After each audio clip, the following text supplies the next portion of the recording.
Hey everybody, it's Brian Burns and welcome to this episode of the B2B Revenue Leadership Podcast. Today we're going to be talking about sales leadership, sales management, and how to maximize the revenue of your sales team. And this, even if you're in marketing, this will play well so that you understand the issues of great sales leadership. But before we get into it, I want to make sure you're checking out my partners over at nudge.ai. If you're looking for a way of finding the relationships between your company and your target total addressable market, Nudge is the way to do it. They have a Salesforce plugin, and it can keep track of these relationships judged by social activity and email, and it'll help you understand exactly who has the best relationship with the company and how to leverage that to get into these new opportunities. Also, make sure you're checking out Co-Video. They've got these templates for the end of the year, for the holidays, so that you can send video thank you, video greeting cards. It's an insanely effective way to stay in touch with your prospects and your customers. And also check out b2brevenue.com, where I have both my free ebook on how companies buy, as well under training. There's courses that I give on an individual basis, as well as a company basis where I will customize it to selling your product into your market space so that you can maximize your revenue in the coming year. That's it. Let's get into the interview, and I'll sum it up at the end. Hey, Kevin, thanks for joining us today. As a way of getting started, tell us about yourself. Well, I started my sales career with Lanier, which is today part of Ricoh Corporation, selling copiers on straight commission. 10 years later, yeah. Oh, sure, no problem. Today they call it, office technology. Back then it was copiers, but I worked my way up into sales and sales management, and in my last role there was a general manager in Southern California, where I hired and trained and coached over 250 salespeople. I both managed sales teams directly as well as managed sales managers, each of whom had responsibility for their own teams. So anyway, I've seen the challenges in moving from selling into managing, and from managing salespeople into managing sales managers. And those are a couple of big leaps in the sales profession, and I've had some experience of both. And when you were a sales manager, did the reps, were they 100% commission? Yes. Wow. Well, I mean, they had a base. Okay. But that base had to be recaptured in the form of a draw. A draw, yeah. Boy, yep. That must be a little bit tough, huh? Because I guess all that you have hanging over the head is the draw and continued cooperation. So that really drove my coaching methodology through necessity. Yeah. Because salespeople that we typically hired people in their mid-20s, fresh out of college, maybe 1 to 2 years out of college. And if they didn't develop into an A player, they were going to get hired by other companies. Everybody poached us because we taught salespeople how to work, how to make cold calls, how to really have a high activity level.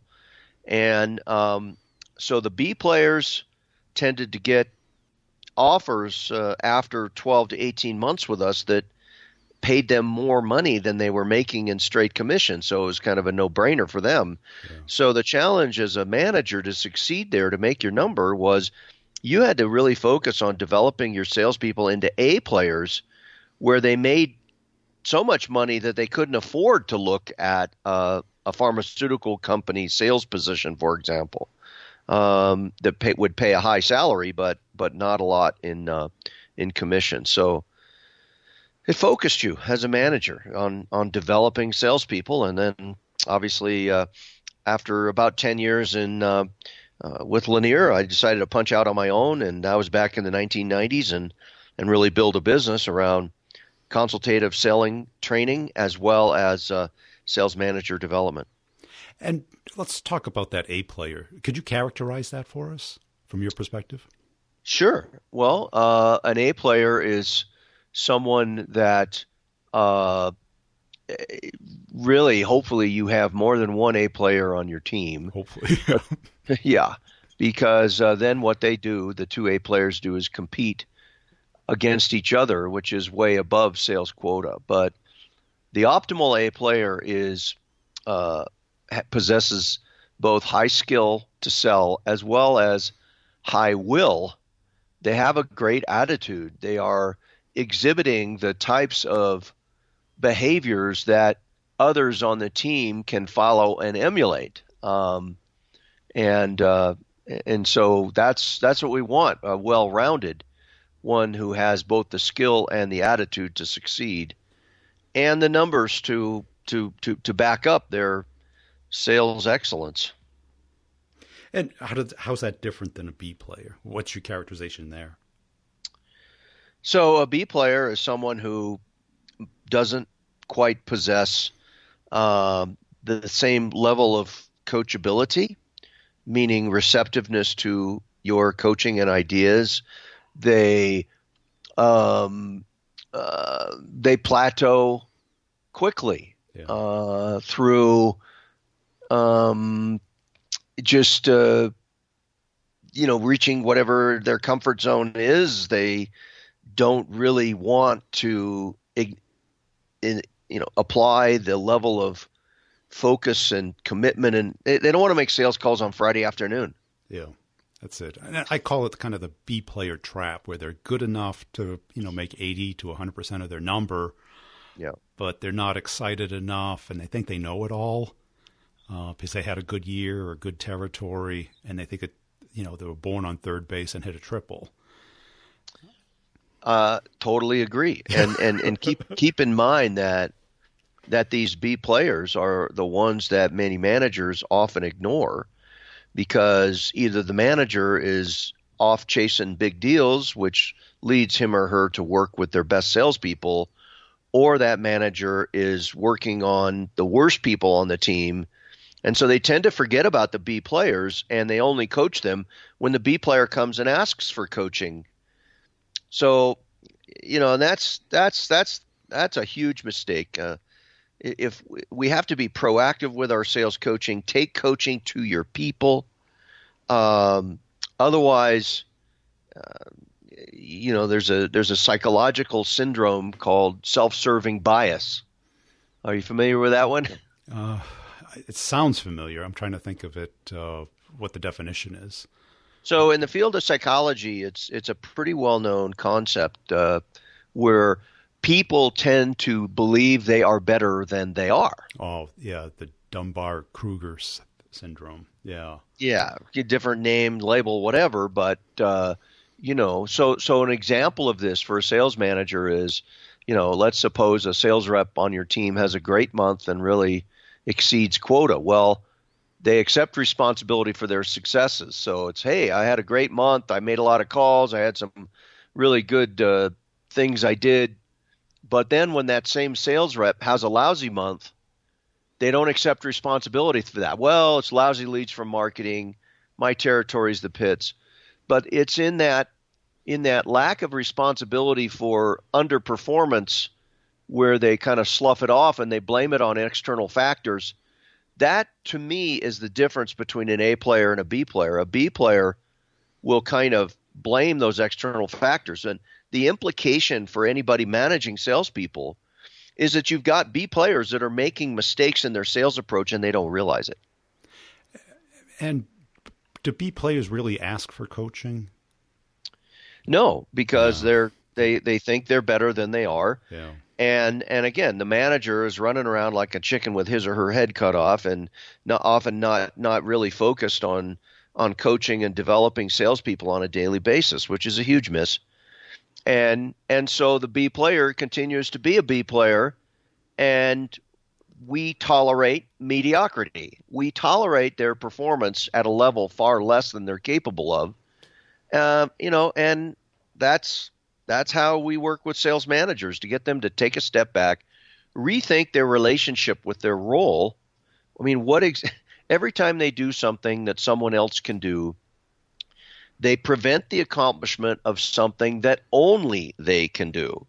And when that comes to the sales management role, coaching, developing, motivating salespeople, these are the priorities for sales management development. And unfortunately, they get stuck doing things that other people ought to be doing, like problem solving and expediting and taking care of all these other issues that tend to come up, the urgencies of the day, and they end up doing a lot of stuff that salespeople ought to be doing themselves. They end up doing a lot of things that really aren't on the sales manager's job description. Sure, and they get because they're under tremendous amount of pressure. That first level sales manager, that's a tough job. I've had it several times. The end of the quarter comes, and even your A players are having a tough time with a deal. Getting the right meetings, the right pricing, the right actions to take place. The B players overestimate or underestimate how hard it's going to be. The C players are on a plan, and you're trying to work them out while you still hire other people. And so you kind of jump in, because if the deals don't close and you goose egg for the quarter, or you really kind of come in at 80%, you got a big bullseye on your head.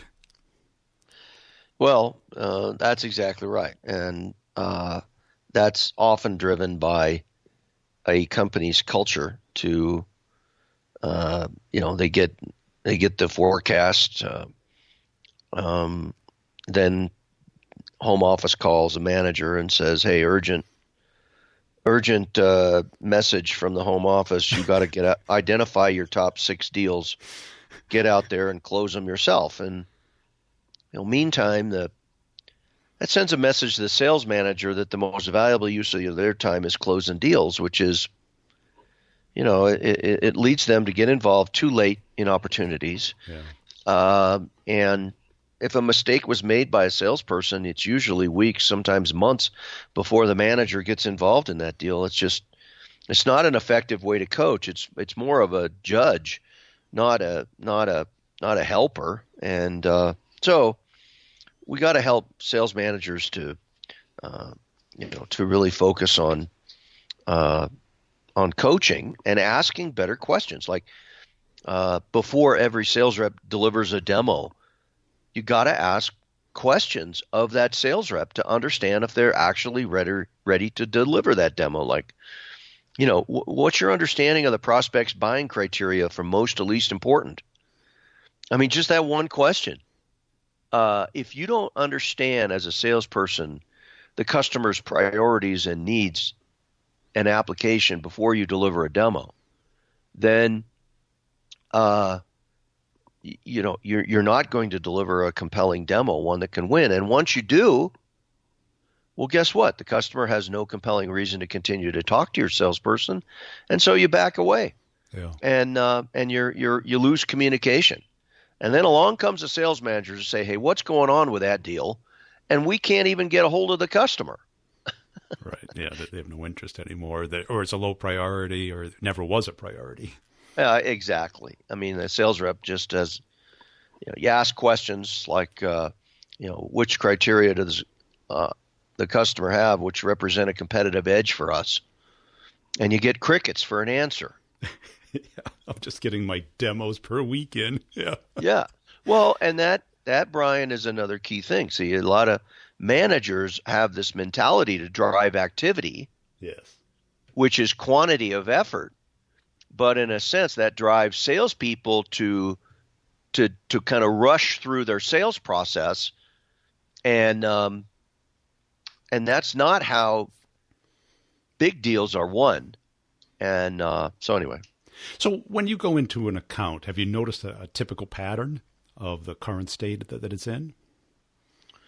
How do you mean when you go into an account? When you get a client, a new client, I'm sure there's certain circumstances from which they call you in and that you're a great fit for.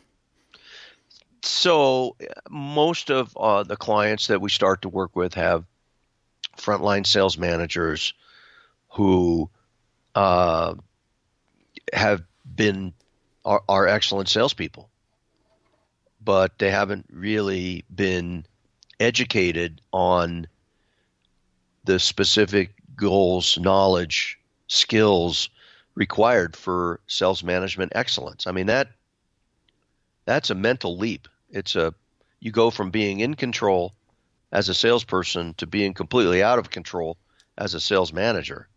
And how do you repurpose yourself?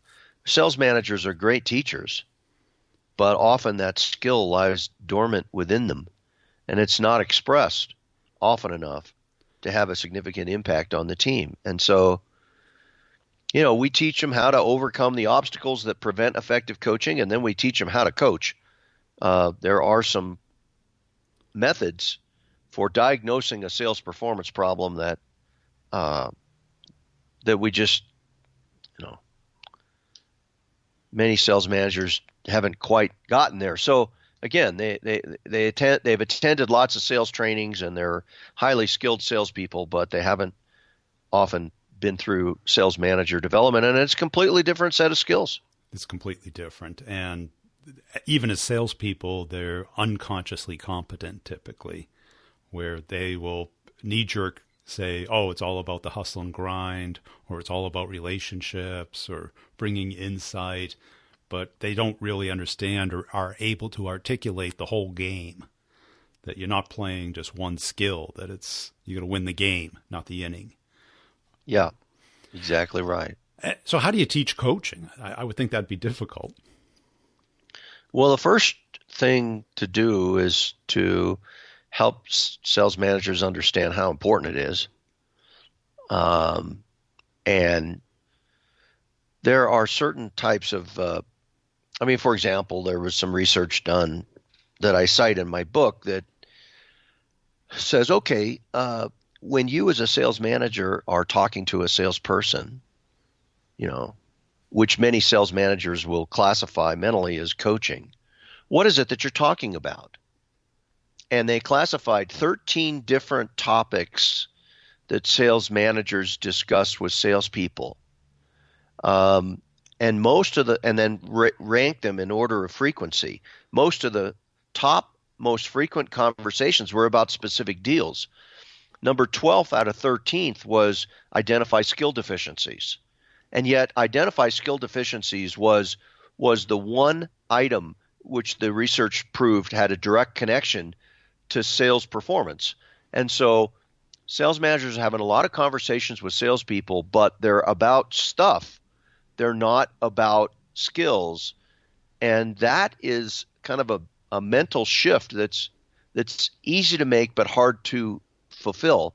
And that is to have that second opening, that second track of thought as a manager that says, why isn't this salesperson an A player? Why don't they possess the skill and will of my top salesperson? And if I ask myself that, then if I don't know the answer, right? In other words, that's one of the things we talk about in our sales management workshop, which is, hey, grade your people, right? And then okay, you took 5 minutes to grade your team on their skill and will.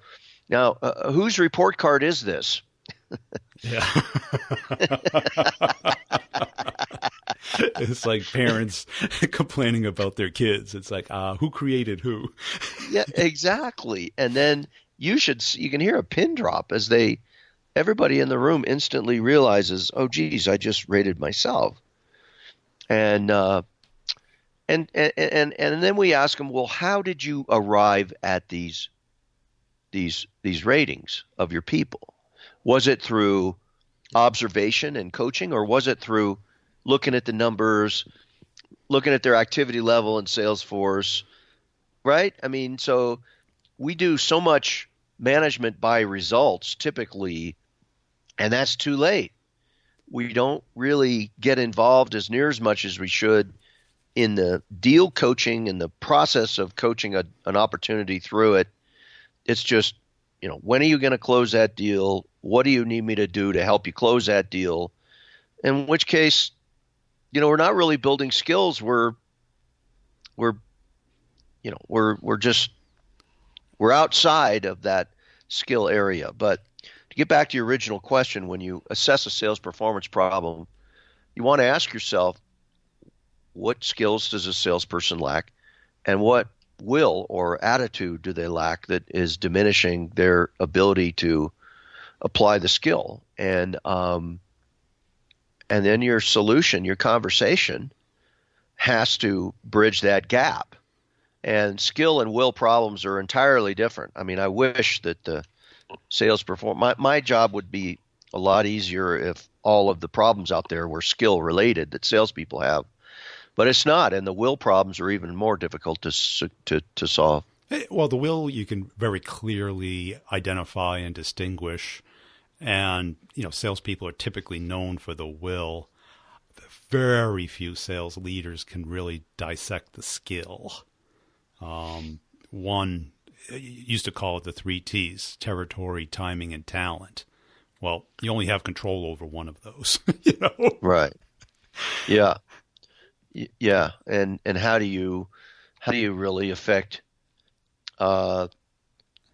change and growth? But ultimately, a sales manager that has a coachable way, one that has applied his or her ability to teach, is somebody that's going to hopefully create a sales team that is hungry for improvement, and the benefits of coaching have been proven. I mean, the results are there if you do it consistently.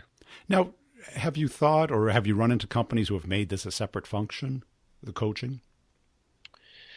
Sure. Where that's a bit of a cop out, right? Where they say, okay, we're going to have a field sales coach, and meanwhile our managers are going to do everything else.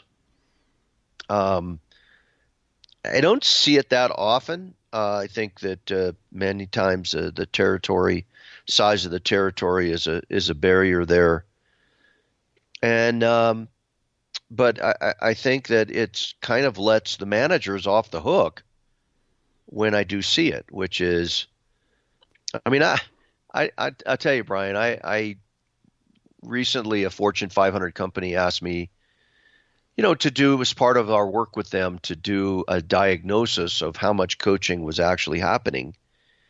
And so the first thing I asked them to send me was their job description for the sales manager role. And as I looked at all the components of what they wanted their sales managers to do, 80 to 85% of the items in that job description were either directly related to coaching, or you couldn't do that particular item without coaching. So directly or indirectly related to coaching. And then I went out and to a number of their districts, about 8 or 9, and interviewed face-to-face their district managers. And what I found was that less than 5% of their time was spent actually talking to salespeople, let alone, but that's that 13 different topics, of which only one is coaching. And now all of a sudden, so the implication is that perhaps less than 1% of a manager's time is devoted to coaching, but 85% of their job, right? I mean, do you see the disconnect there? Oh, I see it. And I think it's just getting worse. I look through my career and my clients, and I lucked into a company where, I don't think we called it coaching, but it was like, call planning and postmortems and call strategy, because we were selling a very high-priced product, was part of the culture. And I learned more there than any place I've been since. And I did it for 25 years, and that was the closest anyone came to any kind of coaching. And, I'd say half the managers I worked for were accountants or dashboard forecast jockeys. And as a rep, did I need – well, I didn't think they were that good. And second, what I needed from them was to get the company to – be responsive to the things I needed to close the deal. Yeah. Yeah. Well, that's an opportunity missed, right? Sure is, isn't it? I mean, how keep also when you take a look back, I mean, you stayed with them, 20, 24, 25 years is what you said. But, But how long did it take you to really ramp up? And, good coaching should result in faster ramp up of new hires to quota. Yeah.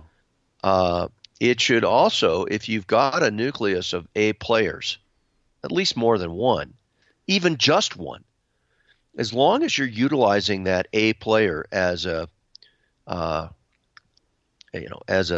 an example for others on the team, then you have that positive example that others can emulate. I mean, for many sales managers, the example that they set for their people, I believe, is the second most important example being set on the team. That the most important example is the high-performing individual contributor. And if that individual that others on the team look up to, if that person is infected with stinking thinking, then what you have is a prima donna, a sales rep on your team who thinks that the rules are for other people. A salesperson think that? Come on. Well, That's happened? So what do? I mean, you want to try to bring that person back into the fold and get them to support the company and the efforts. But that person can do a lot of damage on a team if they don't buy into the big picture of what you're trying to do and what the company is trying to accomplish. Great. Hey, Kevin, I really enjoyed this conversation. Where do people go to connect with you, get your books, and learn more about your work? Well, connect with me on LinkedIn at Kevin F. Davis. That's F as in Frank, as a middle initial. My Twitter handle is at Kevin F. Davis. And, of course, The Sales Manager's Guide to Greatness is the name of my sales management book. It's been out a year, and it's available on Amazon.com in audiobook, hardcover, ebook, whatever your pleasure. It's right there on Amazon or wherever books are sold. The Sales Manager's Guide to Greatness. Hey, everybody. Thanks for listening to this episode. And I really would appreciate everybody who goes onto LinkedIn, connects up with me or follows me there. If you happen to see some of my content flying by, if you could throw a little thumbs up or a comment or a share, I definitely appreciate it. It helps spread the word about the podcast. And make sure you're checking out my website, b2brevenue.com. You can get my free book on how companies make product selections. It's a real book. It is on Amazon, but I give it away for free. Just register there. It'll email you a link to it, and you can just download the PDF from there. Also, if you want to check out the courses, start the conversation, get the meeting, or closing the complex sale, and you have more questions about it, the short answer is there are video courses. You get access for a year, but it's also a community. What does that mean? You can ask questions anytime via voicemail or email. I answer them within a week, put them into the course. We have office hours every other week. It's an hour long course where you can I pick a topic, answer questions, you can ask questions. Also, you can schedule one-on-ones for free, and we just talk through your particular use case, and that gets shared with the course. So if you don't have time for office hours or the timing doesn't work, or you just want some more one-on-one help, that's all included for a whole year. So it's really a year to go from where you are to where you want to be. And so it's not just videos. It's not just knowledge. It's practice. It's getting feedback. You can send me emails. You can send me your presentation. I'll help you with anything that you need to close the complex sale or get the meeting. And you can check out them at b2brevenue.com. So that's it. I really appreciate it. And please tell somebody about the podcast and let me know if I can help you in any way. Oh, and you want to hear some results from the course? Well, here you go.